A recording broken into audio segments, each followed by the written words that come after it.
Yo, so beautiful people, it is your boy Lyndon. How are you all doing? Hope you're having a wonderful start to your weekend. I'm just here to confirm that we are back in the boxing ring. I'm actually, for the first time ever, I'm doing 2 fights within a month. My first fight is going to be next Saturday down here in London. I'm currently at the Wembley Stadium station, but we're going to be fighting in South London, back at Catford Theatre. We had a great fight there at DFC 4, and we're going to be back again for DFC 5. It's going to be a great card, and Don's Strategy headlining. So if you guys need to go back on the channel, you can see that I was inspired by the Dons. One of the main reasons why I came down to London.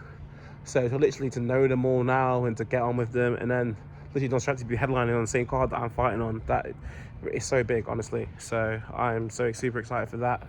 And then I'm going back to Burton on Trent. I'm going to be headlining in my hometown, look at fighting for a belt, which is super exciting. My first time going 5 rounds. That's going to be a really good battle.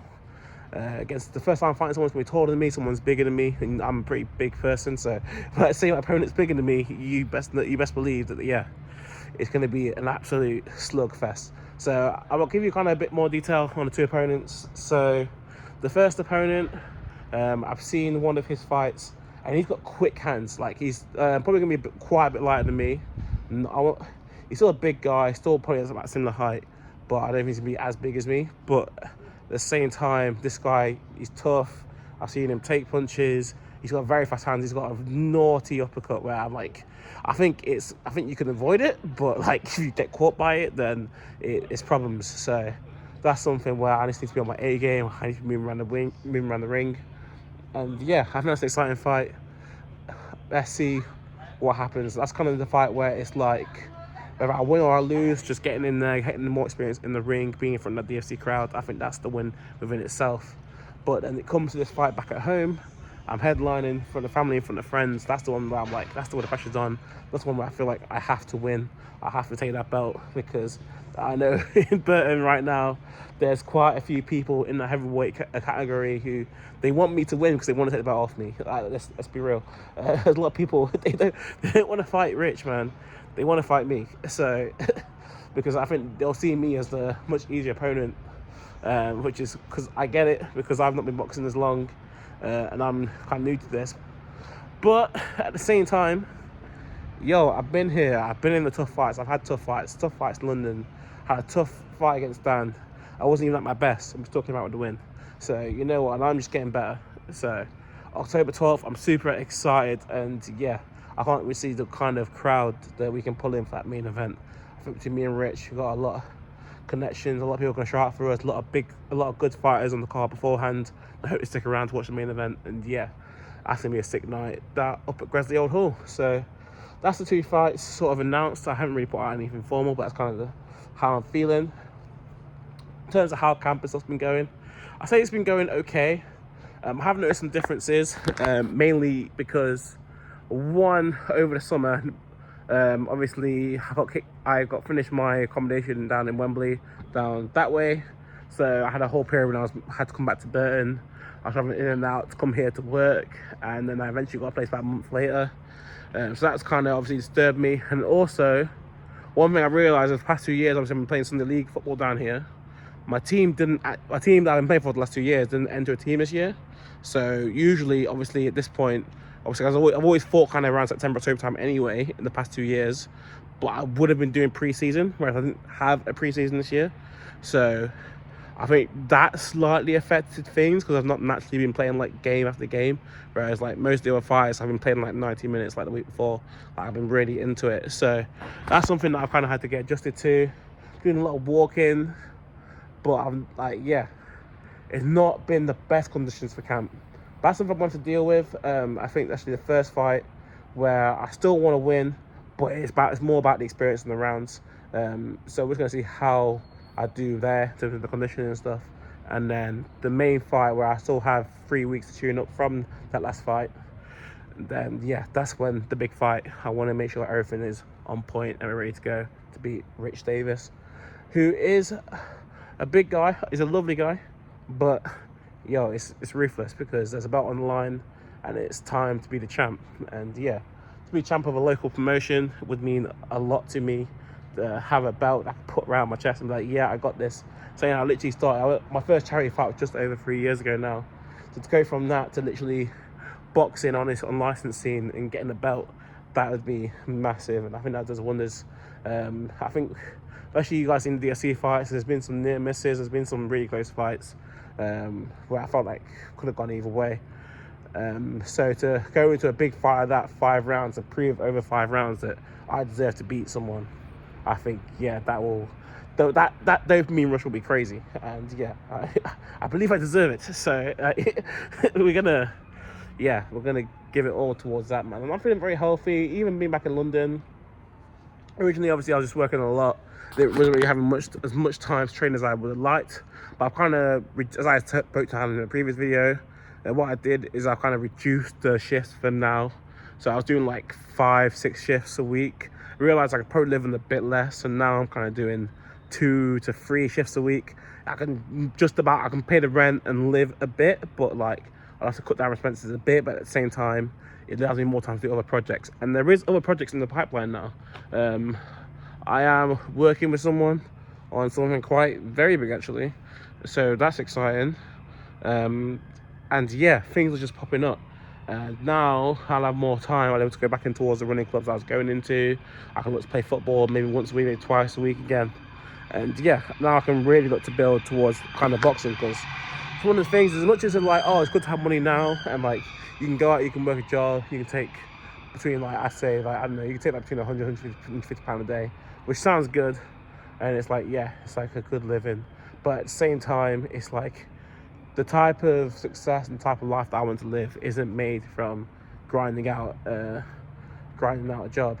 I've been saying that if I want to do a 9 to 5, it needs to be something where realistically I finish work most days by 6. I can't be doing this thing where I give up every evening to work a job. Let's say if it's a good job and I can do like, let's say I can rotate 1 week where I do early finishes, 1 week late finishes, then I don't really mind that. But like the job I have now, where it's like I'll go in at 10 and like the earliest I finish is like 7 and the latest I finish is like 9 or 10, it's like, and I'm missing.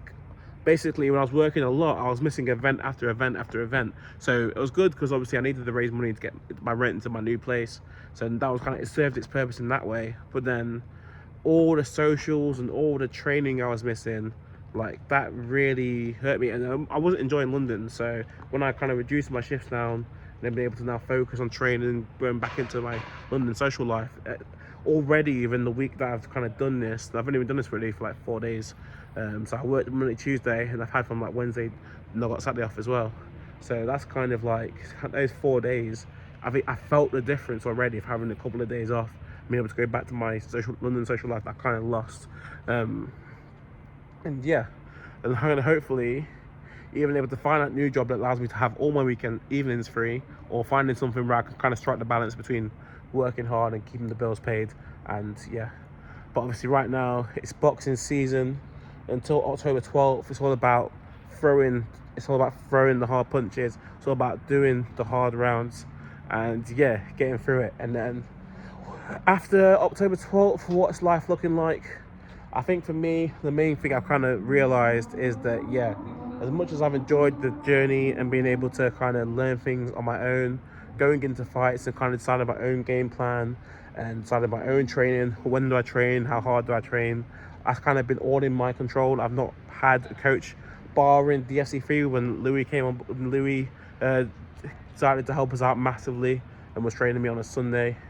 That was probably when I made the most progress as a boxer, by the way. Shout out Louis. But yeah, since then I've not had any sort of like I've been going to group classes, I've been having a bit of sparring, but like any progress just been me working hard rather than like me being with a coach, working on shots, working on combinations. Like it's not really having that one-to-one training. Like I've not had that.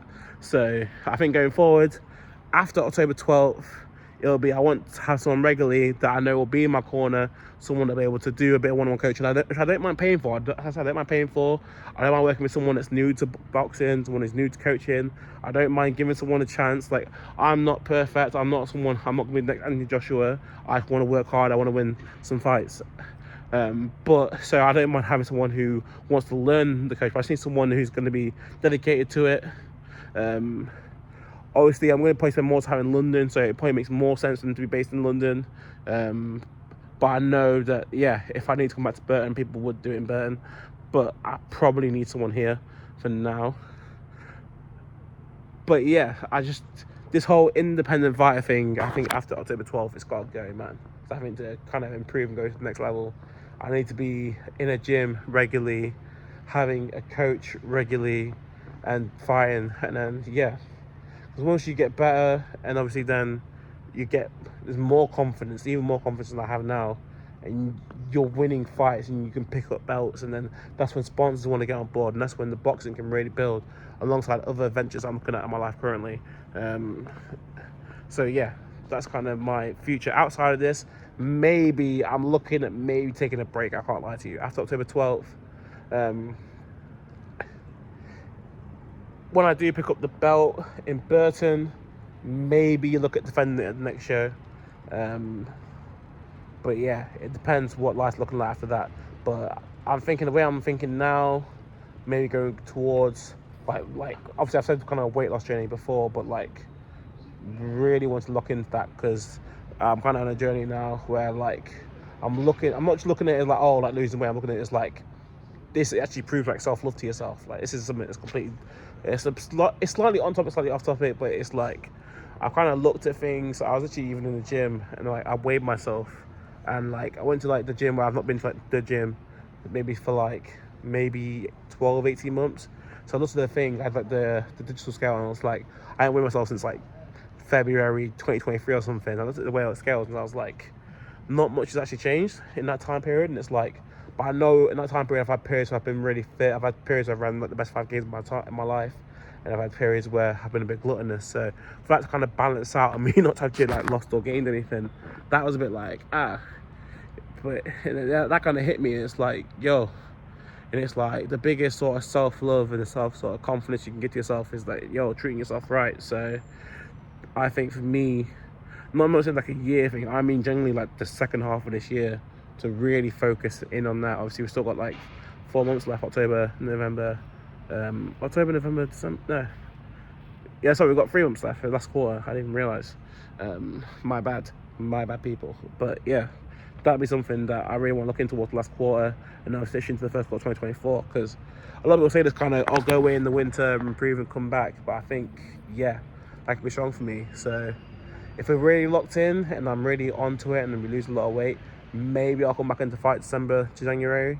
But there's also a chance I want to go away, really focus on business, really focus on kind of work and content and life and getting a new job and I might skip the kind of January, December, January boxing time that I might have took in the past before. But we'll see. But yeah, sorry, 2 fights. I'm gonna leave the video there, guys, but if you guys want to get tickets, please let me know for the Catford show. Catford Fair, it's gonna be sick. Always a good time. I'm in there, I'm ready to go, I'm ready to give it my all against a good opponent. And then if you guys are back in Burton, I'm back in the Midlands, and you want to see me headline, come out as the headline. I don't even know what I'm going to do yet. In terms of walkout songs, I've got 2 songs in my head, and obviously there's 2 boxing matches. So the 2 songs I'm choosing between, I'm choosing which one to use for which show. But if I don't use that song at the Catford show, I'm going to use it at the Burton show. And yeah, both songs I'm really excited, both mean a lot to me. And yeah, I think one's more like get the crowd excited, and one's more like it's a personal anthem to me. So yeah, I'm looking forward to you guys hearing those 2 songs. And yeah, thank you all the support. I remember the support obviously at my last fight, where we obviously had the big fight, a win over Dan. So shout out everyone that came, that was absolutely sick. I know that Catford, even though obviously I get like for my people back home, go back in the Midlands, obviously coming to London is a big, especially South London is a big trek for them. But I know I have support here, people that I went to uni with, people that I played football with, people that obviously know me through, even going to the SC Dons game the other day, and people that recognise me, like, oh, I rate your thing, like, I can't wait to watch you fight. Like, so I know even if my people from Burton can't be there, the love in the building will be there from the kind of DFC crowd. So I do appreciate that, and yeah, I can't wait to kind of repay you and put on a classic fight. But yeah, thank you guys so much for watching. I'm quiet now because my camera's kind of glitched, so I don't want to lose this video because this video has actually been really good.